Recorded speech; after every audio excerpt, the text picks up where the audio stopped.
ouvido. Fala conosco, Senhor. Nós te pedimos, ó Pai, estamos sedentos para ouvir a tua voz, Senhor, que possamos sair daqui nesta noite alimentados em nome de Jesus. Amém. Queridos, ao Pai do Senhor Jesus, mais uma vez, vamos abrir nossas Bíblias no livro de Atos, no capítulo 20. Atos, capítulo 20, versículo 17. Glórias a Deus. Glórias, glórias, glórias a Deus. Atos, capítulo 20, versículo 17, diz assim: E Demileto mandou a Éfeso a chamar os anciãos da igreja. E logo que chegaram junto dele, disse-lhes: Vós bem sabeis, desde o princípio do dia em que entrei na Ásia, como em todo esse tempo me portei no meio de vós, servindo ao Senhor com toda a humildade e com muitas lágrimas e tentações que pelas ciladas dos judeus me sobrevieram. Como nada que útil seja, deixei de vos anunciar e ensinar publicamente e pelas casas, testificando tanto a judeus como a gregos o arrependimento para com Deus e a fé em nosso Senhor Jesus Cristo. E agora, eis que ligado eu, pelo Espírito, vou para Jerusalém, não sabendo que lá me há de acontecer, senão o que o Espírito Santo de cidade em cidade me revela, dizendo que me esperam prisões e tribulações, mas nada faço questão, nem tenho a minha vida por preciosa, contanto que cumpra com alegria a minha carreira e o ministério que recebi do Senhor Jesus, para dar testemunho do Evangelho da graça de Deus. Assentai-vos, por favor, em nome de Jesus. Queridos irmãos,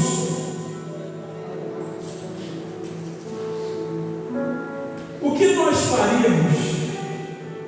faríamos se recebêssemos uma palavra, uma notícia ou alguma informação da perda de um líder que marcou a nossa vida? Porque o sentimento de perder um filho, perder um marido, perder uma esposa ou alguém da família, é um sentimento familiar que ocorre normalmente. Mas qual seria a nossa reação se recebêssemos uma informação da perda ou de um amigo ou de um líder que marcou a nossa vida? Neste momento, nós vamos aqui, em nome de Jesus, tentar de alguma forma, pelo Espírito, falar em 3 situações às quais nós somos muito submetidos. A primeira situação, vamos falar sobre uma reunião de despedida. E a segunda situação é que os inimigos estão entre nós.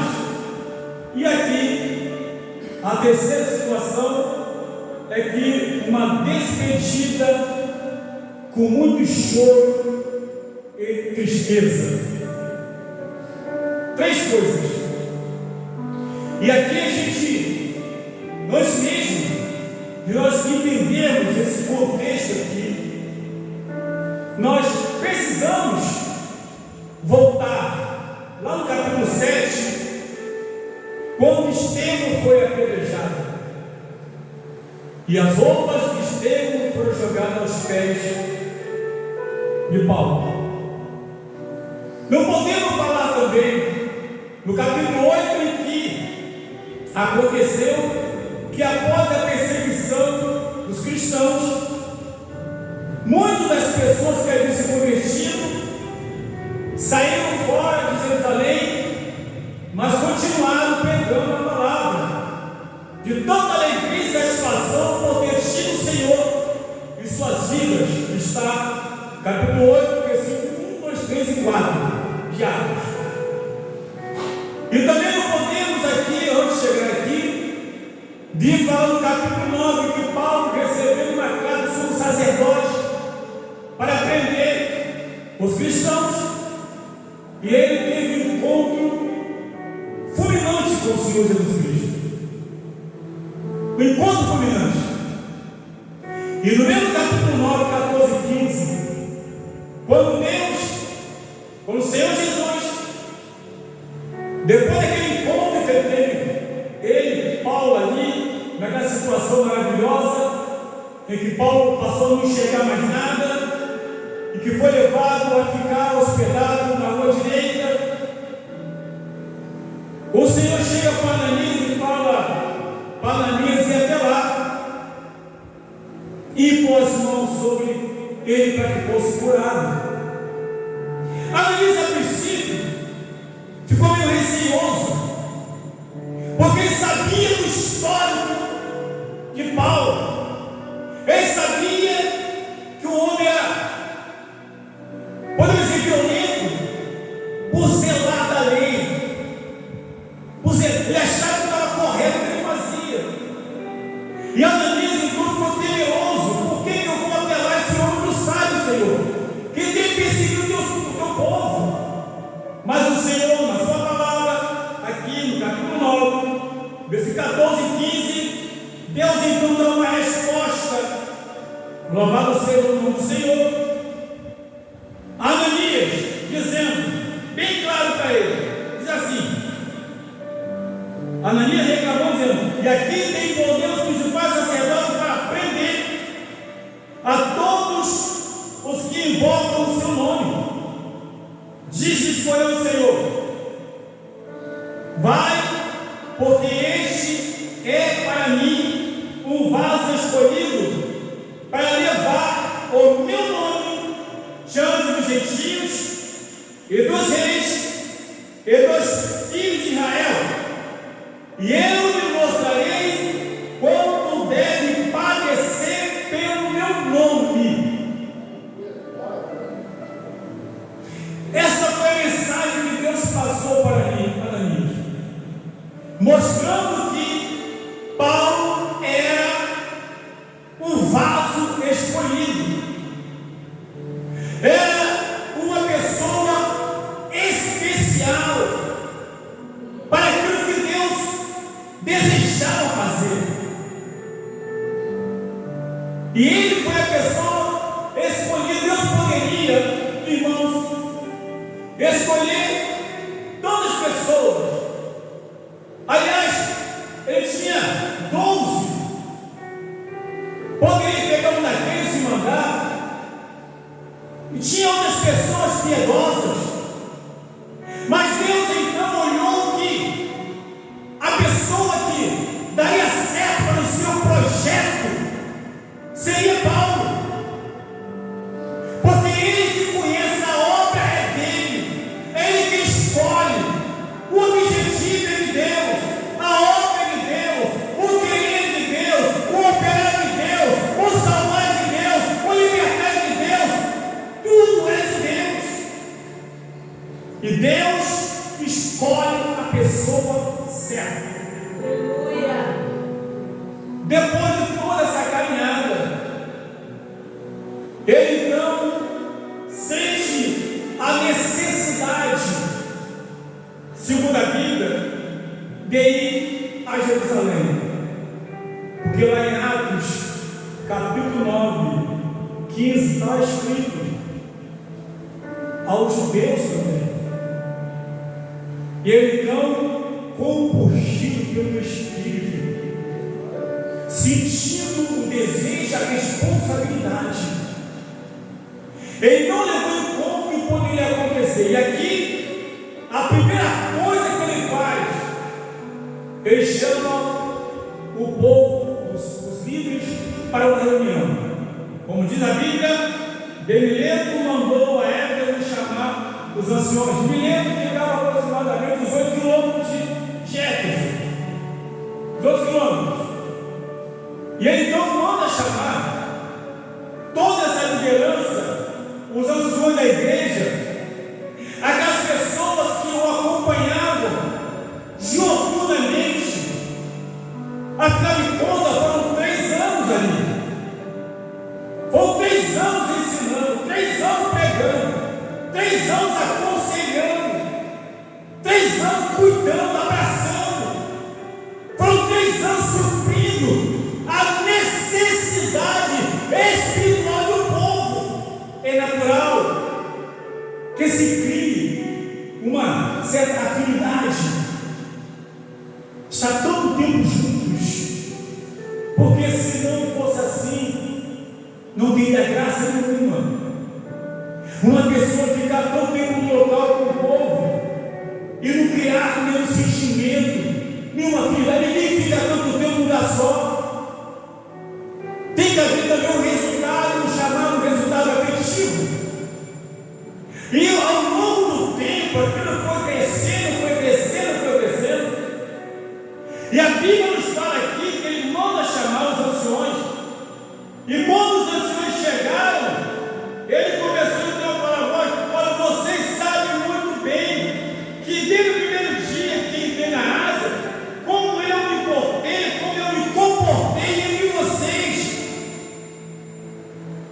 Ele, com toda a autoridade, ele mostra o grande tempo que ele passou ali.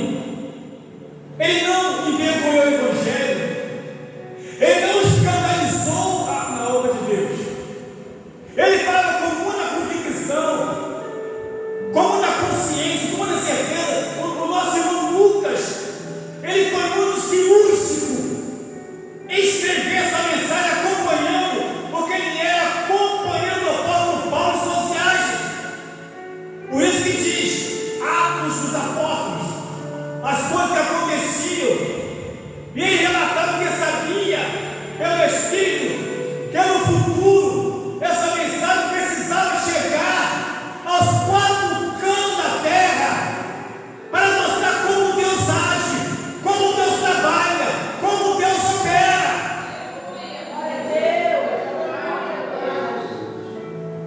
E diz também, primeiro, eu estou falando, servindo ao Senhor com toda humildade. Humildade aqui, podemos chamar de simplicidade. Humildade aqui, podemos dizer também que é porque ele tinha uma pessoa que tinha grande conhecimento, era um poliglota, era uma pessoa que estudou aos pés de Gamaliel, um dos fariseus ali, excelente, conhecedor das Escrituras, sábio na palavra. Ele não deixou se levar por isso, pelo conhecimento que ele tinha ou detinha, poder andar com pessoas que poderiam orientá-lo, mas manteve sim, porque quando alguém se converte a Cristo, é natural que se torne uma pessoa humilde, porque é uma transformação de vida. É verdade que Paulo antes era uma pessoa também arrogante, prepotente, altivo,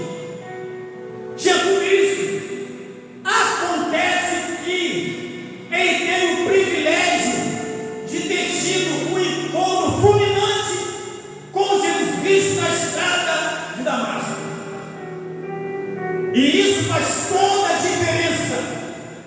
Quando alguém tem um real encontro com o Senhor Jesus Cristo, isso deve fazer entender o quê? O encontro que eu tive com Jesus mudou a minha vida, me tornou uma pessoa humilde, me tornou uma pessoa simples. O encontro que eu tive com Jesus mudou o meu comportamento, o meu caráter, as minhas atitudes. Eu tenho que olhar para mim e todos os dias fazer uma revisão dos meus conceitos. De que lado que eu estou agora? Porque o lado que eu estou agora é o lado de Cristo. E o próprio Jesus foi humilde, que mesmo sendo em forma de Deus, não usurpou ser igual a Deus, mas humilhou-se até a morte de cruz. Filipenses capítulo 2, a partir do versículo 4, 5, 6, está escrito. Mesmo ele, e ele fala também, Jesus, aprendei de mim, sou manso, eu é humilde de coração. E aqui a Bíblia nos fala, quem diz servir ao Senhor com toda a humildade, e com muitas lágrimas e tentações que pela cilada dos judeus me sobrevieram. Ele também chorava, ele também sentia, ele também sofria, mas não parava, continuava, porque ele era um vaso escolhido. E quem verdadeiramente é um vaso escolhido, ele não para no meio do caminho, ele sofre, ele chora, se desespera muitas vezes, mas muitas vezes às escondidas, porque não pode passar fraqueza para ninguém, não pode passar desespero para ninguém. E ele aqui diz na verdade como foi a estada dele entre eles, durante todo aquele tempo, com bom testemunho, com humildade, mesmo que sendo pego por tentações. A Bíblia fala que havia lágrimas, sofrimento. Isso chama-se Evangelho. Isso é o verdadeiro Evangelho. Louvado seja o nome do Senhor Jesus Cristo. E diz mais: como nada que útil seja, deixei de vos anunciar e ensinar publicamente nas casas, tudo que foi importante para o vosso crescimento espiritual. Eu não me furtei em deixar de fazer, pelo contrário, eu tive na verdade prazer em fazer isso. Foi prazeroso poder fazer com que vocês entendessem, conhecessem. Irmãos, isso não tem preço.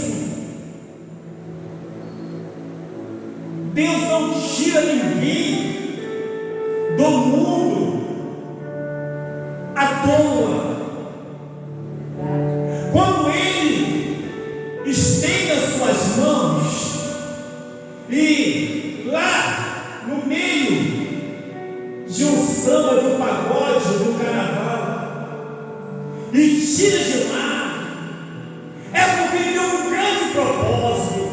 Aleluia! Quando Ele estende as tuas mãos e vai lá no bar pegar aquela pessoa que está cambaleando para lá e para cá, sem saber, sem ter consciência, muitas vezes sendo escravizado pelo diabo, por Satanás. Mas Deus estende as tuas mãos e arranca das garras do adversário, traz para a sua casa.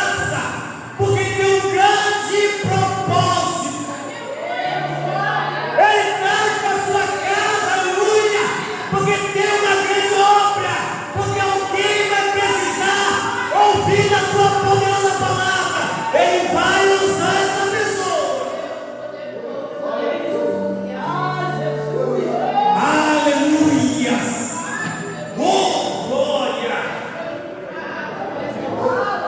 Tudo que é importante, Ele diz. Eu passei para vocês, eu ensinei para vocês, publicamente e nas casas também.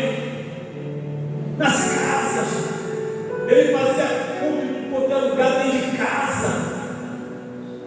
E assim foi abrindo igreja, abria na casa de igreja, e foi crescendo, porque havia duas coisas no nome de Deus: primeiro, o próprio Deus na vida, e depois a disposição, que muitas vezes a nossa carne começa a trabalhar contra a vontade de Deus, e nessa hora é que tem que ter discernimento, porque vem a perseguição, vem as pegadas, vem os laços para tentar parar. Mas quando é Deus que chama, pode ter certeza, porque todo chamado tem que dar resultado, todo chamado de Deus. E mais, testificando tanto a Deus como a igreja, com arrependimento para com Deus e a fé em nosso Senhor Jesus Cristo. Era a pregação da palavra genuína. Ele não falava outra coisa a não ser isso. Ele não inventava outra coisa. O grande problema hoje são as invencionices no meio do povo de Deus. A igreja cresceu debaixo da palavra. A igreja cresceu debaixo da unção. A igreja cresceu debaixo do poder de Deus. E eram pessoas normais como nós. Mas a diferença estava na coragem, na disposição e no prazer e desejo de obedecer o chamado. Aleluia! Volta a pergunta: qual seria a nossa reação se receber sua notícia da despedida de um líder nosso, de alguém que nos lidera, de alguém que está sempre junto com a gente? De repente, se alguém chega e fala: olha, estou indo, qual seria a minha, tua, nossa reação? E agora ele diz: ó, e agora eis que, ligado eu pelo Espírito, vou para Jerusalém, não sabendo o que lá me há de acontecer, senão que o Espírito Santo, de cidade em cidade, me revela, dizendo que o que me espera, prisões e tribulações. Eu fico pensando assim: o Espírito Santo revelava para ele: lá você vai ser preso. O Espírito Santo revelava para ele: lá você vai apanhar. O Espírito Santo revelava para ele: lá eles vão te amarrar. O Espírito Santo revelava para ele: lá você vai tomar 40 chicotadas. Mas ele dizia: eu vou.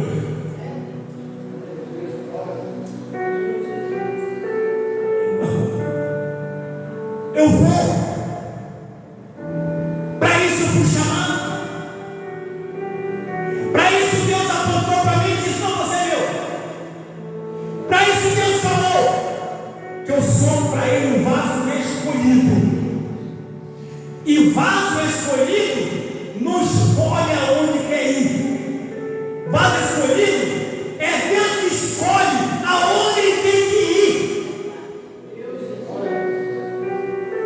Vaso escolhido é assim. Ele tem essa consciência, ele tem essa responsabilidade. E ele sabia que aonde ele fosse, na verdade, muitas coisas ruins poderiam acontecer, prisões, tribulações, mas ele deixou claro também, bem claro, dizendo: olha quem é uma consciência cristã, olha que é uma consciência de uma pessoa responsável, olha que é a consciência de alguém que Deus chamou realmente para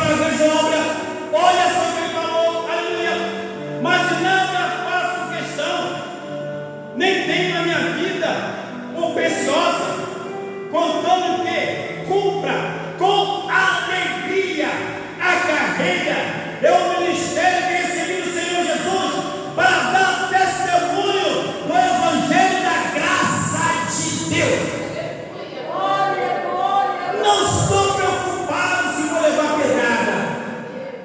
Não estou preocupado se eu vou para a prisão. Não estou preocupado se eu vou tomar chicotada. Não estou preocupado se alguém vai jogar de mim. Eu não estou preocupado se alguém vai rejeitar o Evangelho. Eu quero pregar. Eu vou pregar. Para isso eu fui chamado. Esse é o papel da igreja. O papel da igreja, queridos, não é se meter em confusão do mundo. Mundo é mundo. Igreja é igreja. O papel da igreja não é se meter em discussões tolas, em debates infrutíferos. O papel da igreja é pregar o Evangelho com autoridade, mas com simplicidade, com poder, mas com simplicidade, sabendo que é Deus que opera tudo em todos. Aleluia! E quando ele faz essa mensagem, isso me chama muita atenção. Tem problema não. Ou o Espírito Santo, tá bom, aonde eu vou, está me revelando que tem prisões me aguardando, tribulações me esperando.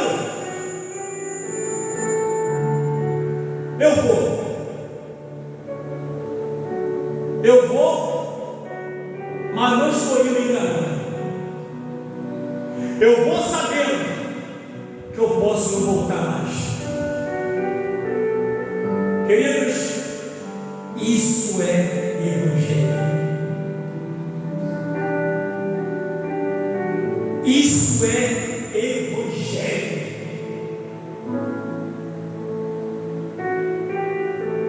Aí, depois de toda essa informação, volta a pergunta: qual seria a minha, a tua, nossa decisão ou o nosso sentimento se recebêssemos daquela pessoa que nos trouxe uma afetividade tão grande, tanta aproximação, de dizer que vai sair, que vai partir? Por exemplo, e agora eis que eu sei que todos vós, por quem passei pregando o reino de Deus, não vereis mais o meu rosto. Presta atenção, irmão. Versículo 25. Versículo 25. E agora eis que eu sei, todos vós, por quem passei pregando o reino de Deus, não vereis mais o meu rosto. Olha que notícia, olha que informação.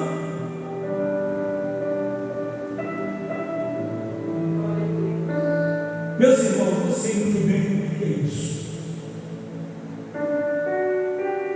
Como deve ser anunciado. Porém, ele então passa uma informação agora, de que depois disso, ele começa a mostrar tudo que após a saída dele, o que poderia acontecer. Presta atenção, primeira coisa que a gente viu aqui na palavra foi o quê? Reuniu para anunciar o despedido. Agora, ele quer mostrar que os inimigos estão em nosso meio. Surge no nosso meio. Não é de fora, não é do mundo, do nosso meio, quando ele diz, olha só, 27, porque nunca deixei de vos anunciar todo o conselho de Deus. Olha, pois, por vós, e por todo o rebanho sobre que o Espírito Santo vos constituiu bispos, para apacentar-vos a igreja de Deus, que ele resgatou com o seu próprio sangue. Que responsabilidade! Que responsabilidade! Edificar, portanto, no dia de hoje, vos protesto que estou limpo do sangue de todos. O que eu tinha de fazer, eu fiz. O que eu tinha de pregar, eu preguei. O que eu tinha de ensinar, eu ensinei. O que eu tinha de orientar, eu orientei. O que eu tinha de aconselhar, eu aconselhei. Ou seja, minhas mãos estão limpas, mas eu vou informar para vocês. Porque nunca deixei de vos anunciar todo o conselho de Deus. Olhe por vocês mesmos e pelo rebanho que Deus vos constituiu, o quê? Bispos. Tome conta. Mas por que ele falou isso? Porque eu sei isto que depois da minha partida entrarão no meio de vós lobos cruéis que não pouparão o rebanho. Meus queridos, nós estamos vivendo isso hoje. Eu não tenho nenhum receio, medo de falar isso. Pessoas aproveitadoras, pessoas que só querem o dinheiro do povo, só querem a lã, como Ezequiel 34, só querem a lã. Tira a lã todo dia, depois vai para lá, não tem mais nada, vai para lá, vai pegando a lã aqui, é um bem isso que nós ouvimos, porque as aquecidas o tempo do frio. O tempo de dar, nós estamos protegidos. Perdi a lã, ficamos desprotegidos.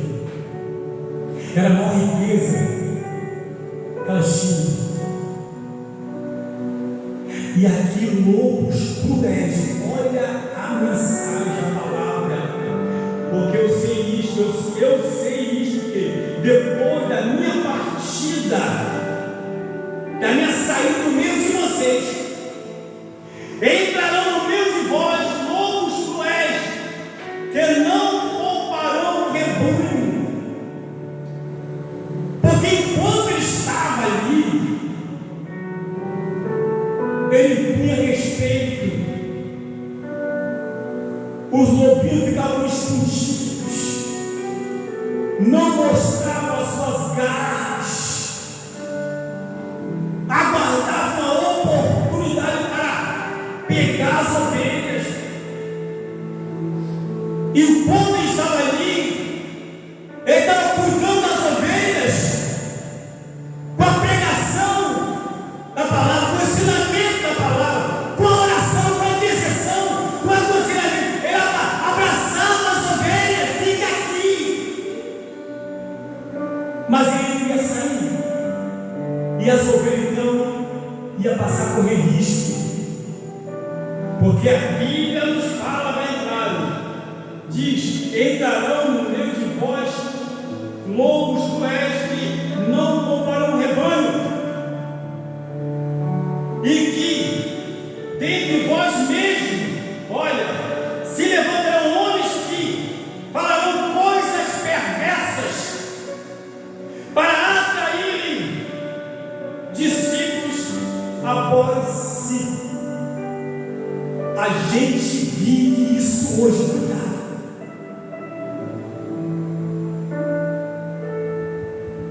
Cuidado. A gente vive isso hoje. As exibições, coisas antibíblicas, pessoas que simplesmente deturpam a palavra de Deus. pessoas que diminuem drasticamente a obra vicária, que é o efeito da minha, da tua, da nossa salvação. Pessoas que afastam ovelhas de Cristo.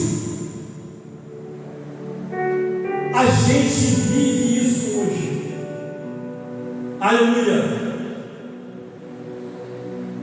Dentre nós,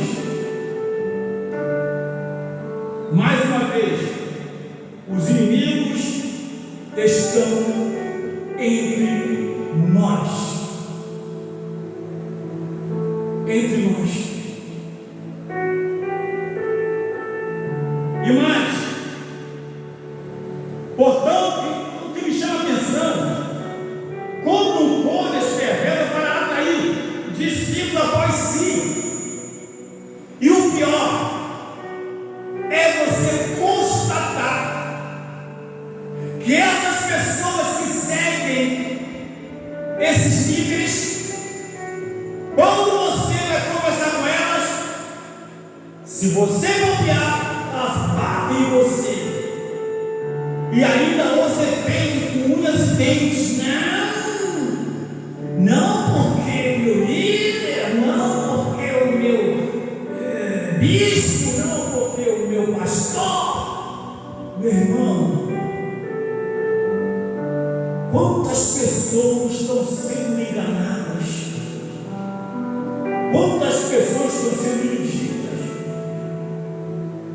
Então você vê que as portas se abrem de tal maneira e que as pessoas adentram com aquela voracidade, porque alguém prometeu para essas pessoas uma vida fácil, sem problema, uma vida de riqueza, uma vida de tipo pode fazer o que quiser. O importante é que Deus só quer o coração. Deus não está preocupado com mais nada. Peraí. Deus, aleluia, Ele não é só cardiologista, Ele é clínico geral. E a Bíblia nos fala em 1 Tessalonicenses capítulo 5, versículo 23, que o mesmo Deus de paz nos edifica em tudo, corpo, alma e espírito. Está escrito. Está na palavra, não são palavras minhas. Aleluia.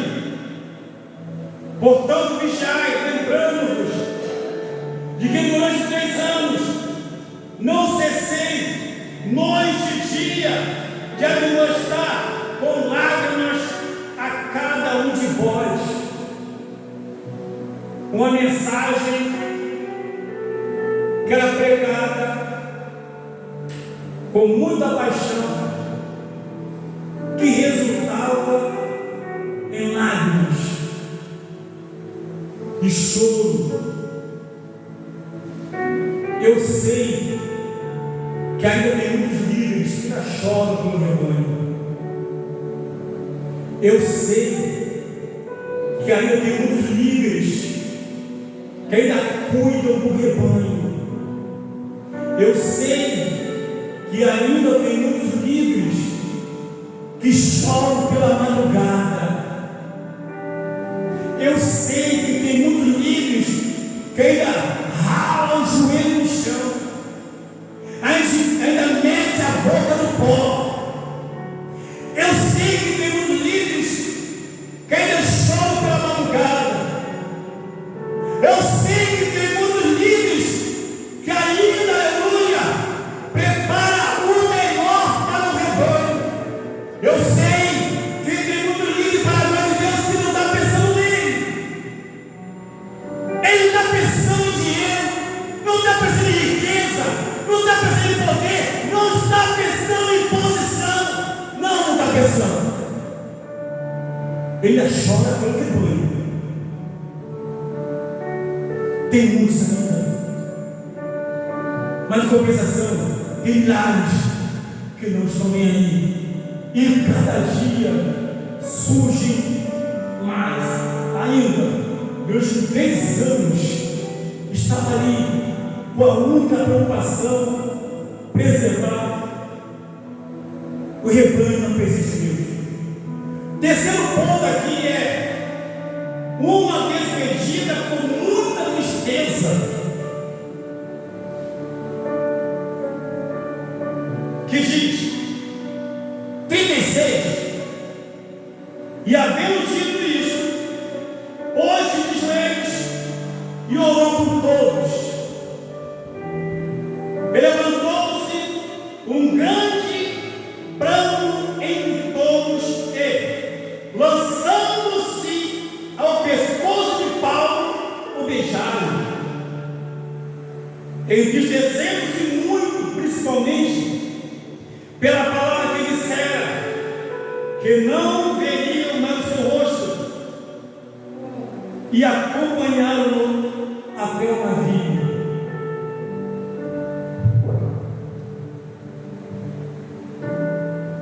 Meus queridos,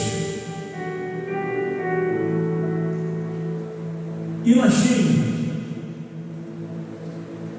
todo aquele pessoal, os anciões, as pessoas com suas cães brancas, eram pessoas de respeito, mas foram até o porto,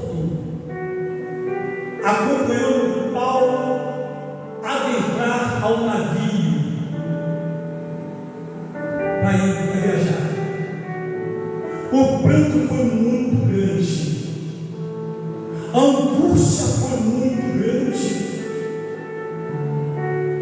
A Bíblia aqui que nos fala sobre isso, que eles levantou-se um grande pranto de todos, e lançando o seu pescoço de Paulo, o beijavam. Ainda que muitas pessoas costumam dizer que Paulo era durão, se preocupava muito mais com doutrinas, mas a gente percebe aqui que na realidade causou-se uma comoção muito grande com a sua partida, porque o legado que estava deixando não era um legado sensacionalista, era um legado de cuidado, era um legado de amor, era um legado de preparação, de orientação. Não é? Ele não estava ali, irmãos, ganhando dinheiro. Pelo contrário, ele fazia tenda para se autossustentar. Ele tinha muito cuidado, sabe por quê? De que ao falar em dinheiro, pudesse causar dano à obra de Deus, ainda que soubesse que a igreja tinha obrigação de sustentá-lo, mas ele lançava a mão desse dinheiro, porque a preocupação dele era evitar quaisquer comentários que poderiam surgir. Isso chama-se cuidado com a obra, isso chama-se responsabilidade espiritual. E aqui o choro, o lamento, o pranto que se levantou, entristeceu-se muito, principalmente devido à palavra que ele disse: não me vereis mais, não me vereis mais. Eu quero imaginar aqui, Paulo naquele porto, e todas aquelas anciões aguardando o navio chegar. Quando ele entra, o pessoal observando, e o navio partiu com um passageiro muito especial para Deus. Eu quero crer, talvez ali, o principal passageiro da embarcação, o principal passageiro naquela embarcação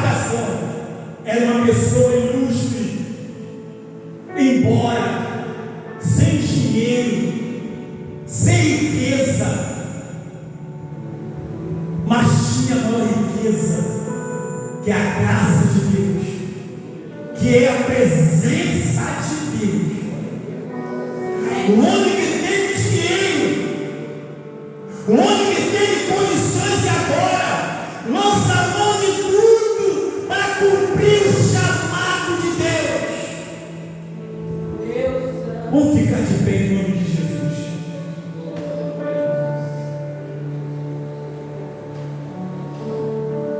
Senhor,